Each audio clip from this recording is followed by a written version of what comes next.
একটা গ্রামে বাস করত একজন গরিব কৃষক হরিশ। একসময় দিনকাল ভালোই যাচ্ছিল তাদের, কিন্তু হঠাৎ করেই নেমে আসে অভাব অনটন। জমির ফসল ভালো হচ্ছিল না, খাবারের জন্য রোজ লড়াই করতে হতো। কই গো, কোথায় গেলে? কাঠিটা আনো তো, ফসলের জমিতে যেতে হবে। জমিতে খুব ঘাস জমে গেছে, পরিষ্কার না করলে অনেক ক্ষতি হয়ে যাবে। হ্যাঁ গো, আনছি আনছি, একটু দাঁড়াও। এই যে নাও।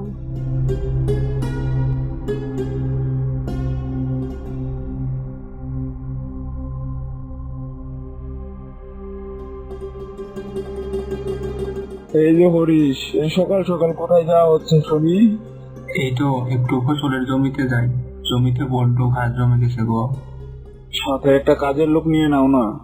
কাজের লোক যে নিব, টাকা কোথায় পাবো? এমনিতেই সংসারের অভাব। তা অবশ্য ঠিক বলেছো ভাই।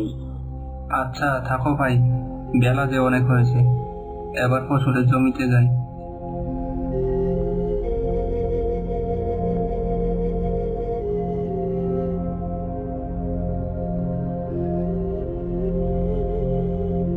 ফসলের কাজ শেষে মাঠ থেকে হরিশ বড্ড ক্লান্ত হয়ে বাড়ি ফেরে।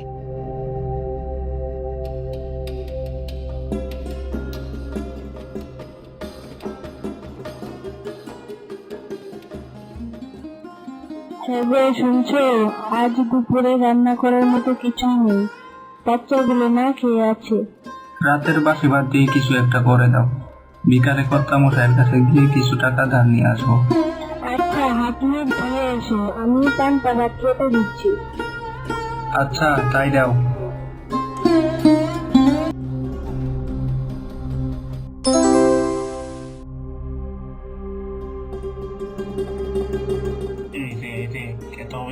কোথায় যাচ্ছ? আগে কর্তা মশাইয়ের সাথে একটু দেখা করতে চাই। আচ্ছা, তুমি এখানে দাঁড়াও, আমি অনুমতি নিয়ে আসছি। পাহারাদার জমিদার মশাইয়ের কাছে অনুমতি নিয়ে এসে তাকে ভিতরে ঢুকতে দিল। কর্তা মশাই, কিছু টাকা ধার চাই, ধান উঠলে ফেরত দেব। তুমি তো গরিব, ফেরত কেমনে দিবে টাকা? তবে শর্ত একটাই, প্রতি সপ্তাহে 50 টাকা দিতে হবে। কর্তা মশাই, অভাবের সংসারে এত টাকা কোথা থেকে দেব? দয়া করে একটু কমিয়ে দেন না।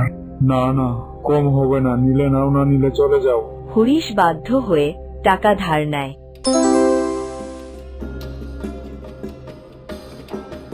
হরেশ, ও হরেশ, বাড়িতে আসো। কর্তামশাই তোমাকে জরুরি তলব করেছে। আজ 1 মাস হয়ে গেল, এক টাকাও কর্তামশাইকে দাওনি। ঠিক আছে, আমি আজই দেখা করব। পরদিন সকালে কর্তামশাই কয়েকজন লোক নিয়ে এসে হরিশের বাড়ির জিনিসপত্র ভাঙচুর করে। বাচ্চারা কাঁদতে থাকে। হরিশ স্তব্ধ হয়ে দাঁড়িয়ে থাকে। এই অপমান হরিশকে ভেঙে দেয় না, বরং জেদ জাগিয়ে তোলে। আমি না হই এই কষ্ট অপমান সইলাম, কিন্তু আমার সন্তানরা কেন এই কষ্ট পাবে? আমার সন্তানের মুখে আবার হাসি ফিরাতেই হবে, এভাবে আর চলবে না। সেই দিন থেকেই হরিশ ভোর 5টা থেকে রাত 8টা পর্যন্ত কঠোর পরিশ্রম করতে থাকে। নিজের জমিতেই নতুন পদ্ধতিতে চাষ শুরু করে, বাজারে গিয়ে সবজি বিক্রি করতে থাকে। পাশাপাশি হরিশের বউ হাঁস মুরগি পালন করতে শুরু করে। এই দেখো, হরিশ কেমন খাঁটি মানুষ, কষ্ট করে ঘুরে দাঁড়িয়েছে। হ্যাঁ, ঠিক বলেছ রফিক, হরিশের জমির ফসল এবার সবচেয়ে বেশি ভালো হয়েছে। একদিন হরিশ কর্তামশাইয়ের বাড়ি গিয়ে সব টাকা শোধ করে দেয়। আজ আর ধার নিতে আসেনি কর্তা মশাই, এই নেন সব টাকা, আর জীবনও কারো কাছে হাত পাতবো না। তুমি পারলে হরিশ, আমি ভাবিনি। গরিব হতে পারি, কিন্তু ইচ্ছা শক্তি আর পরিশ্রম থাকলে মানুষ সব পারে।